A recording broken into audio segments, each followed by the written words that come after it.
Hello বন্ধুরা, রোজকার মতো চলে এসেছি আমার কথা নিয়ে। আমার ছোটোবেলা বড়োবেলা সবটাই।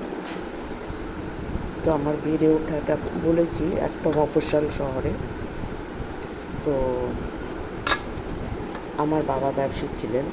তো আমাদের পাটের ব্যবসা ছিল। তো বছরে একবার কাটা সাইড মানে পুজো হতো, সেটা হতো রথের সময়।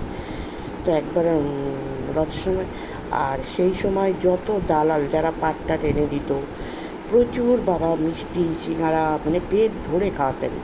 তারপর প্রসাদ নারায়ণ পুজো হতো, সিন্নি মানে ফলমূল যা যে যে যতটা খেতে পারে, সে যদি 50টা মিষ্টিও খেতে পারে 50টা, মানে যতটা খেতে পারে অঢেল আনতো সেদিন তাদের খুশি করার জন্য। তো আমাদের বাড়িতে আর ওই দিন তো আমার মা সকাল থেকেই থাকতেন, ওই আড়তে থাকতেন, গোডাউনের ভিতরে পুজো করতো, গোছানো সমস্ত লোক, আমাদের আত্মীয় স্বজনও নেমন্তন্ন থাকতো, তারাও আসতো, তারাও প্রসাদ খেত, পাড়া প্রতিবেশীরও নেমন্তন্ন থাকতো। তো সবাই আড়তে প্রসাদ খেত, আর তার সঙ্গে থাকতো মিষ্টি আর সিঙ্গারা। তো আমি সিঙ্গারা খেতে ভীষণ ভালোবাসি, ভীষণ। মানে আমি তখন ছোট ছিলাম, তো আষাঢ় মাসের দিন রথের সময়, তা আমি বুঝতে পারতাম না যে সিঙ্গারাগুলো নষ্ট হয়ে যাবে। তো আমি করতাম কি, মানে 19-20টা সিঙ্গারা আমি উঠিয়ে নিয়ে আসতাম প্যাকেটে করে, এনে আমাদের রান্নাঘরে রেখে দিতাম। আর ভাবতাম কি পরে খাবো, যখন পরে খেতে যেতাম পরের দিন, মানে ওই দিন তো খেয়ে খেয়ে পেট ভর্তি, আর খেতে পারতাম না।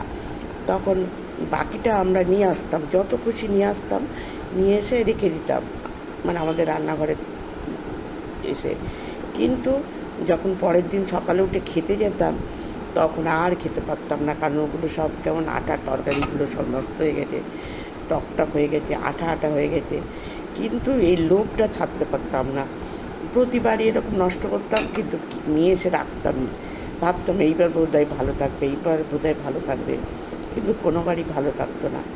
তো সে যাই হোক, একবার আমার রথের সময় খুব জ্বর হয়েছিল।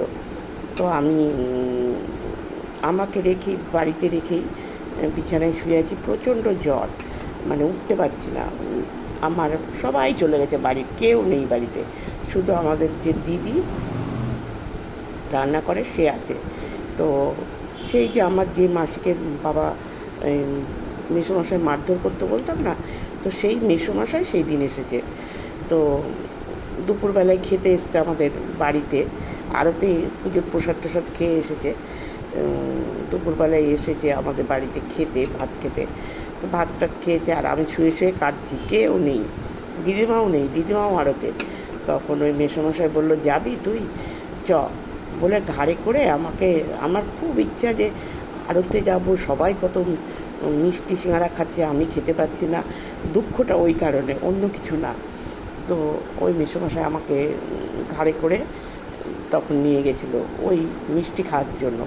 মানে কিন্তু গিয়ে না একটা সিঙ্গারাও খেতে, সব তেতো, মানে খেতে পারিনি। কিন্তু ওই যে চোখের লোভ দেখলাম ওতেই, তারপর ওখানে বসেও থাকতে পারছি না, তারপর আবার ঘাড়ে করে উনি নিয়ে এসে বিছানায় শুয়ে দিলেন।